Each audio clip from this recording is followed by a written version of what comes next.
मारिले आठवा कुठे देव पाण्यात दे कृष्ण कसा देव पाण्यात दे कृष्ण कसा देव पाण्यात दे कृष्ण कसा देव जिकडे तिकडे पाणीच पाणी जिकडे तिकडे पाणीच पाणी तारून गंगा जाळून पाण्यात दे कृष्ण कसा देव पाण्यात दे कृष्ण कसा देव पाण्यात दे कृष्ण कसा देव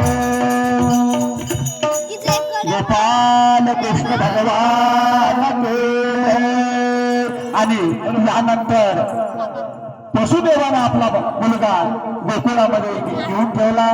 त्या टायमाला नदीमधून तरुण गेला आणि नदीमधून घेऊन जात असताना नदीला त्या देवाचं दर्शन घ्यायचं होतं म्हणून त्या टायमाला नदी वर येत होती आणि नदी नर्मदा घाट म्हणून देवाच्या इकडे जात असताना माणसावर संकट येत असते नदी येत असते. कारण तसं नदीतून चालत असताना वसुदेवाच्या कमरीत छातीत असं येत पाणी वर आलं. त्यावेळेस आठवण झाली देवाची देवा अरे आपण बुडून राहिलो का काय. त्या टायमाला देवानं डाव्या पायाचा असा करंजाळी टेकवले आणि नवीन दर्शन घेतलं. सर्व पाणी दुबंगलं.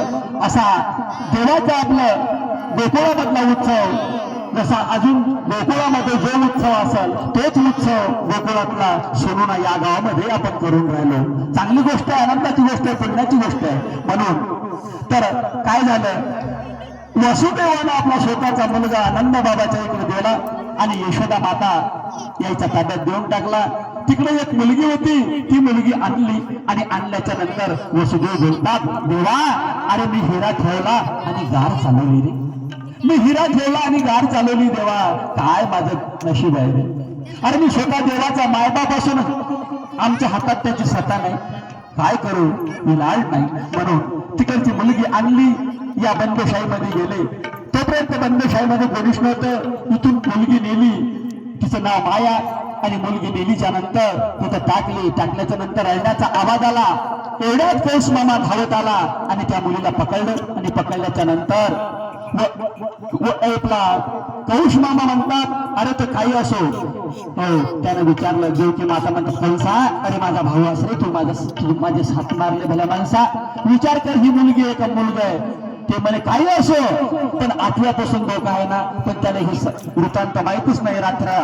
रातच्या कामाला काय घडलं कौश मामाला माहित नाही. देवाची करणी नारळात पाणी सर्व पारेकरी झोपलेले होते. अशा अवस्थेत गोकुळामध्ये कृष्णाला घेऊन पोहोचवलं आणि पोहोचवल्याच्या नंतर तिकडची माया आणली. कौश मामानं तिला पकडलं फिरवली आपटणार एवढ्यात ती वर गेली आणि तिनं आवाज दिला ए कौसा तू मला काय मारतो रे तू मला काय मारत. तुझा वैरी गोकुळामध्ये सुखरूप जाऊन पोचलेला आहे. गोपाल कृष्ण भगवान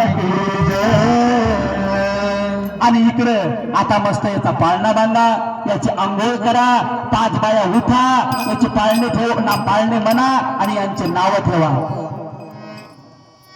म्हणून तर आपल्या सत्याची सूचना आपल्या सत्याची एक सूचना आहे. ज्यांना कोणाला वरंगणी द्यायची असेल ज्यांना कोणाला वरंगणी ज्यांची कोणाची द्यायची राहिली असतील त्याची ते म्हणत असतील तर त्यांना ज्यांना कोणाला वरंगणी द्यायची असेल तर त्यांनी आणून देण्याची कृपा करा. असं आपलं मंडळाची विनंती आहे. कोणी म्हणत असेल आम्हाला द्यायची होती आपल्याकडे कोणी आलं नाही असा विषय काहीच मनामध्ये ठेवू नका. गाव तुमचंच आहे. गाव सर्वांचं आहे. मंडळ सर्वांचंच आहे. सत्ता आपलाच आहे असा मनात कोण शंकाही बाळगू नये. हो ज्या टायमाला आपण लोक आले असतील त्या टायमाला आपण हजर नसेल म्हणून आपली राहिली असेल तरी पण आणून देण्याची कृपा करा.